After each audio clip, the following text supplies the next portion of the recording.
Fala, meus amigos e amigas, tudo bem com vocês? Sejam novamente bem-vindos a mais um vídeo aqui do nosso canal. E hoje o assunto vai ser Kendo a Kendo, beleza? Só que a gente vai pegar um detalhe do Kendo a Kendo, que é o gatilho. Eu vou estar falando para vocês aqui qual que é a importância do gatilho nessa modalidade que a gente denomina como Kendo a Kendo ou um contexto micro, beleza? Então bora lá.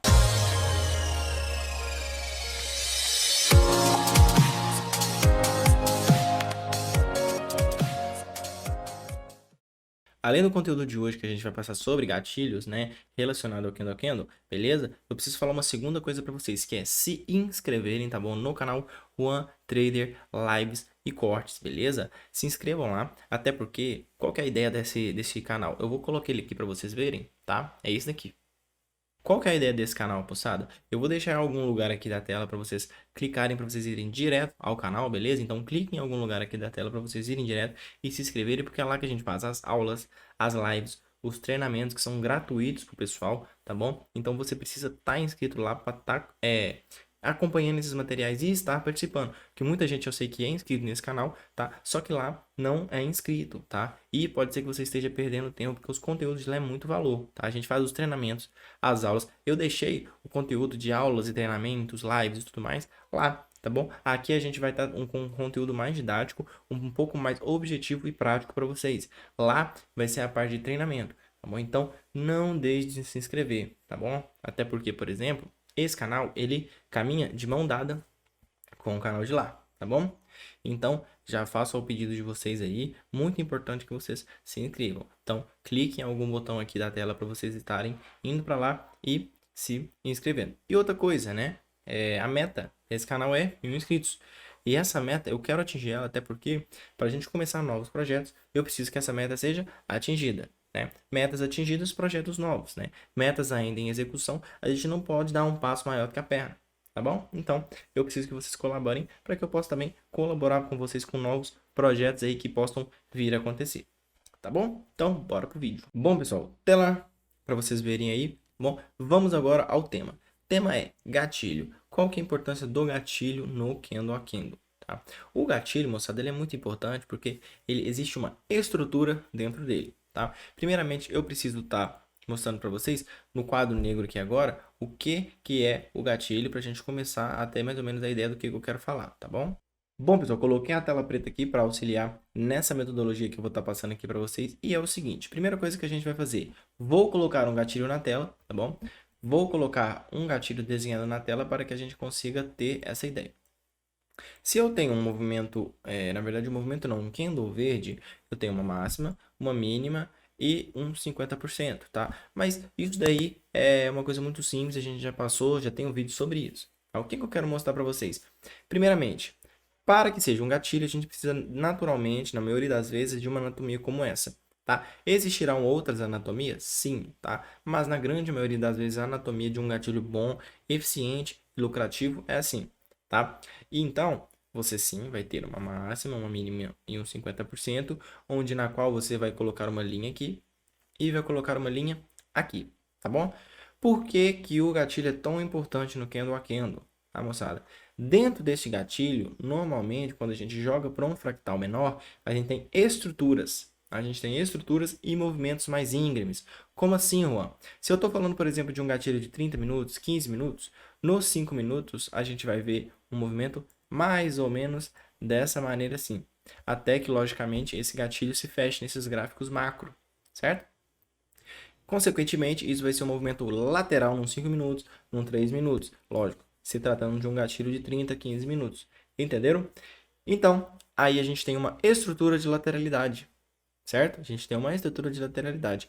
Consequentemente, o que acontece? A gente tem a parte de cima como se tratando de resistências e a gente tem a parte de baixo tratando como suportes, tá bom? E o que vai acontecer na maioria dos casos que a gente vê? A gente vê muitas das vezes o preço fazendo o quê? Perdão, deixa eu voltar aqui. O preço muitas das vezes faz o quê? A gente apaga esses pontos aqui. O preço ele vai o quê? Testar a máxima do gatilho com um próximo candle, né? O próximo candle que abrir aqui, ó, logo em sequência deste, ele vai abrir, vai testar a sua máxima, certo? E nesta região de máxima, pode às vezes até o candle fechar ou não, você já vai perceber que o candle vai recuar, certo? Ou seja, primeira coisa, ele testou uma resistência, tá bom? E segunda coisa, ele testou um alvo. Exatamente, é um alvo. Por que é um alvo, Juan? Porque é uma máxima. E uma máxima é sim uma região de alvo, certo? Porque a partir do momento que ele testa uma máxima e não passa, pode ser que ele volte para os 50% do movimento, consequentemente o fundo. E o mesmo acontece, por exemplo, quando ele testa o fundo. Ele dá um alvo em um suporte, dá um alvo em uma mínima, beleza? Dá o alvo em um movimento onde ali existem compradores se interessando e você já vai perceber que o movimento começa o quê? A voltar. Ou às vezes fecha um candle que não rompa a mínima e consequentemente o outro tem uma característica de voltar, quem sabe, para 50% ou novamente para o topo. A dinâmica do gatilho é essa. O que vai acontecer muito também quando a gente estiver trabalhando os gatilhos é isso daqui, ó.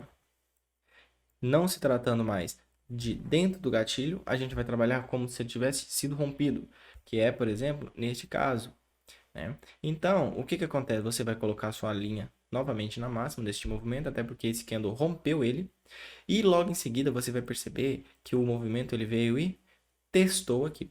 Se no exemplo anterior ali era tratado como uma resistência quando é rompida se torna um suporte. Então, aí no candle a candle a gente vai estar trabalhando isso aí como um suporte e como um alvo, certo? Então, quando ele dá um alvo aqui, a gente fala que a obrigatoriedade do movimento é subir. Consequentemente, se ele está aqui em cima, a gente crê, né, que o alvo dele é aqui. Por quê? Porque é um pullback. Fazer o pullback para testar nessa região e, consequentemente, o próximo movimento suba. Então, isso se trata de um movimento altista no candle a candle. A gente utiliza muito isso daí. É um movimento que a gente acredita que é clássico nos 5 minutos. Normalmente um candle para aqui em cima, respeitando essa região de suporte, e o outro a gente entra comprado. Então, para isso que serve o gatilho. O gatilho, ele é imprescindível para o candle a candle, porque ele é suporte e resistência, ele é alvo e, na maioria das vezes, ele também é zona de consolidação, onde a partir dele a gente teve um movimento que começou ou uma alta ou uma baixa. Então ele é muito, muito, muito importante numa tendência, porque é ali que o movimento começou a subir, é ali que a gente começou o primeiro movimento de teoria de Down, tendência de alta, porque aqui dentro desse carinha, a gente tem nada mais, nada menos do que um pivô de alta. Então aqui dentro desse gatilho, a gente tem o nosso primeiro pivô de alta, nós temos o primeiro topo da sua tendência, certo? Então por isso que a gente fala, ali normalmente vai ser seu melhor ponto de compra, porque é o seu primeiro topo, é seu último ponto de teste. A partir do momento que ele testa esse topo, respeita, o próximo tem uma probabilidade de subir, né? Até porque se ele não faz isso, a tendência é ir para o fundo e quem sabe ganhar o fundo, tá bom? Bom, pessoal, passando mais ou menos a dinâmica do gatilho, né? A parte de venda, eu diria que é a mesma da compra aí, tá? Em questão de rompimento, então não vou mudar nada, não vou fazer o exemplo de venda, só vou fazer o último exemplo agora que é a negação, né? Que a gente apaga todas essas linhas aqui e faz um candle que seja vermelho, tá? Onde se esse candle 2 fez um rompimento, esse daqui vai fazer uma negação do rompimento. Então, se por exemplo, aqui nesse caso era um topo, certo? Se aqui era um topo, foi rompido e serviria como pullback para subir, ou seja, um suporte, agora a gente tem o contrário, a gente tem ali novamente trabalhando como uma resistência, porque foi negado. Então, ponto de teste do preço, ele deve subir para cair, tá? Agora, esse teste aqui, ó, ele talvez gere alguns estudos mais para frente da gente, porque pode ser que esse preço ainda suba, tá? Rompa o topo e tudo mais, tá bom? Então, não entre no mérito disso por enquanto, trabalhem mais essa questão da negação e saibam que ele pode fazer esse teste para cair, porque aqui agora se tornou uma região de resistência novamente, tá bom? Essa aqui vai ser, na maioria dos casos, a dinâmica de uma negação do movimento. Então, novamente está aí o gatilho, né? E eu particularmente acho que vão existir, né, no gráfico, dificilmente não terão mais do que isso. Três, né? Três possibilidades do preço fazer um movimento, que é ou ele vai romper alguma coisa, ou ele vai estar fazendo negação, tá? Ou ele vai estar lateralizado. E dentro dessas três coisas, você tem características que você deve seguir, tá? Tipo assim, de um papo mais operacional para que você saia bem delas, né? Uma das mais complicadinhas, na minha opinião, a negação. Porque a negação ela tem muita pegadinha, tá? O pullback tem menos do rompimento. Agora a negação tem muitas. A lateralidade eu diria que talvez seja até mais fácil, né? Porque você tem o range, se ele não passou para cima ou não passou nem para baixo, você ainda se permanece na lateralidade. Então, né, você fica lá, tá bom? Então acaba sendo talvez a mais fácil de identificar e muita gente fica querendo operar tendência dentro de lateralidade. Isso é um erro, tá? Você tem que operar cada um desses quebra-cabeças aí, lateralidade, rompimento e negação, da sua devida forma, tá? Cada um tem sua forma específica, né?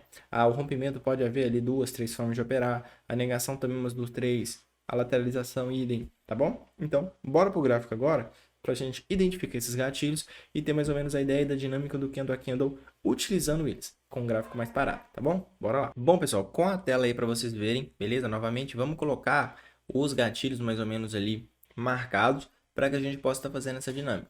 E vamos fazer juntos aqui, beleza? Então, bora lá. Primeira dinâmica que a gente vai fazer vai ser o gatilho do rompimento, tá bom? Então, o que você vai fazer? Você vai pegar, por exemplo, um candle 9. Percebam que o 9 é um gatilho, né? Ele tem uma anatomia semelhante à anatomia que eu demonstrei para vocês lá no comecinho do vídeo, lembram? Ali você vai perceber que ele tem um pouquinho de pavio, ele costuma ser um candle ali que começa até a reverter o movimento, então tudo bem. Ali é um movimento legal. Obviamente, né, a gente está trabalhando vendo o gráfico, o que aconteceu. E de fato vocês têm que fazer isso mesmo para trabalhar o backtest e visualmente o seu cérebro falar assim, vi esse padrão nos meus treinamentos, ou seja, sei o porquê que ele funcionou e quando houver de novo, eu vou aplicar a mesma metodologia que eu usei com o meu estudo, tá bom? Assim que se estuda, você tem que ver, é coisa visual. Gráfico é visual, tá? Não é uma coisa assim que você escreve, anota, como se fosse uma matéria didática de escola, de faculdade, que você aprende. Aqui a gente trabalha muito com o visual, tá? Tem trader que é muito visual em relação a padrão. Por exemplo, ele bate o olho, fala que é um padrão, e já sabe que é uma região boa e vende, tá? Então, trade é a mesma coisa, é muito visual. Não se prenda a achar que isso daqui é muito rabiscar, escrever livros e livros e livros, tá? É muito visual. Você tem que ver o negócio funcionar e depois você falar, vou aplicar também no meu dia a dia para ver se funciona. E vai funcionar, tá? Então vamos lá. Você vai colocar uma linha na mínima e vai colocar uma linha na máxima. Depois a gente fala da máxima. Por enquanto, vamos na mínima porque é a mínima que foi rompida. O Candle 11 foi lá, testou a mínima. Então quer dizer o quê? Foi-se seu pullback. A forma de você confirmar mesmo, de fato, que é um pullback, é você vir no gráfico mais inferior é foda, né? Um pouco inferior ao 5, né? Um fractal menor ao 5, que seria, nesse caso, o gráfico de 1 minuto. Só que eu me perdi aqui. Deixa eu colocar a seta para me saber onde que é que eu estou. Aqui, bom. Beleza. Aí vocês vão ver uma coisa legal acontecendo. Olha que interessante. Aqui a gente vai ter máxima, mínima, 50%. E, além disso, a mínima do 9, se você perceber, também é um gatilho aqui, né? É um gatilho como se fosse um fundinho, né? Ele veio, fez o pullback, voltou, respeitou para cair, né? E além disso, quando você vê o 11 fazendo esse respeito, você crê que o próximo 12 seja um candle que caia, porque ali foi respeitado uma região de resistência, tá bom? Então, essa que é a dinâmica do gatilho, a importância dele para o candle a candle, tá? Ele é um suporte resistência, ele é um alvo. Então, quando é um alvo, você precisa ter muita atenção, porque já que respeitou, o próximo deva cair. Mais um exemplo aqui para vocês, moçada. Eu coloquei uma linha na máxima do 33, tá bom? Portanto, uma linha nele, tá bom? Aí, o que aconteceu no 36? Ele fez uma negação de rompimento. Lá no minuto você vê claramente isso acontecendo. Olha que legal. Topo que foi negado. Ele trabalhou nele até que de fato ele ganhou. Ganhou no 5 minutos. Então, consequentemente, o 37 caiu devido a essa negação que foi feita no gatilho. Ou seja, ele negou um suporte e ele se tornou uma resistência. Pena que não houve o teste para cima para confirmar uma venda legal, que seria, por exemplo, um reteste nessa linha amarela para cair. Porque o candle a candle ele fala isso. Se ele voltar a testar para cima a resistência, consequentemente o movimento pode ser baixista, até porque o 36 ele fez o quê? Uma negação de rompimento. Juan, eu quero um exemplo agora de movimento de lateralidade. Você vai encontrar aí através do candle 41. O que eu fiz nele? Eu coloquei uma linha na máxima e na mínima dele. O que aconteceu desde os candles praticamente todos aqui, ó, desde o 42 até o... Nossa, meu Deus, lateralizou muito. O 62, 65. Olha essa lateralização, moçada. Ninguém passou dele. Ele é um gatilho? Sim, ele é um gatilho que não foi rompido. A máxima deles, eles batiam, voltavam. Eles batiam na mínima, subiam. Máxima, descia. Mínima, subia. Ou seja, lateralização. Se você não ganhou nem para cima, nem para baixo, quer dizer que você se mantém em um range lateralizado. Ou seja, compra na mínima, vende na máxima. Ou seja, compra no suporte, venda na resistência. Percebam que neste ponto ele fez o quê? Uma gracinha, né? Rompeu, só que o 58 já deu nele. E aí, com 58 dando nele, ele voltou, recuou abaixo da linha novamente. E o próximo, o que fez? Tombo até a mínima. Não ganhou a mínima no 62, sobe de novo no próximo. Desce no próximo, até que de fato a gente ganhou o movimento. Olha lá, você pode colocar na mínima do 62 a linha ou na do 67, se você quiser, né? E aí ele testou o 69 e o que o próximo fez? Caiu, né? Backtest, moçada. Não tem outro jeito de você virar essa chave sem fazer esse backtest. Igual eu tô fazendo aqui. Muito simples, é só colocando linha. É divertido fazer, até porque você vê o movimento funcionar. E quando você for pro gráfico mesmo, rolando, ou replay, ou gráfico parado, simulador, gráfico rolando, real e etc., o comportamento dele vai se manter o mesmo, até porque você estudou. Se você estudou, você viu o comportamento dele e provavelmente, tendo feito um bom estudo, ele vai fazer o que de fato ele você viu ele fazendo nas suas atividades, nos seus backtests, nos seus estudos, beleza? Bom, pessoal, basicamente é isso, tá? Espero que todos aí tenham gostado da nossa aula de hoje, tá? Aulinha sobre gatilhos e a importância deles no Kendo a Kendo, beleza? Se de fato gostou, se inscreva nesse canal e também não se esqueça do comecinho do vídeo, se inscreva no outro canal, tá? Lembrando que é lá que a gente faz os treinamentos, lives e aulas de graça para vocês, tá bom? Deixamos o conteúdo grosso de aulas e treinamentos lá, e aqui a gente tem um conteúdo didático. Os dois canais andam juntos. Se você tiver inscrito nos dois, você provavelmente é um cara que está bem antenado nos conteúdos que a gente posta e, de fato, está bem servido de conteúdo, porque a gente posta conteúdo todo dia. Beleza? Então, se inscreva nos dois para você ter um acompanhamento completo aí do mercado financeiro e, mais objetivamente, aí, o day trade. Beleza? Então, um abraço a todos e até a próxima. Valeu! I see her rolling up, Uber black Cadillac, high heel boots and a sexy body full of tats. Baby's bad, oh baby's hella bad. After her there ain't no coming back. Wanna take a run at that. I think she's feeling me. Turn it up a few degrees. My imagination of her body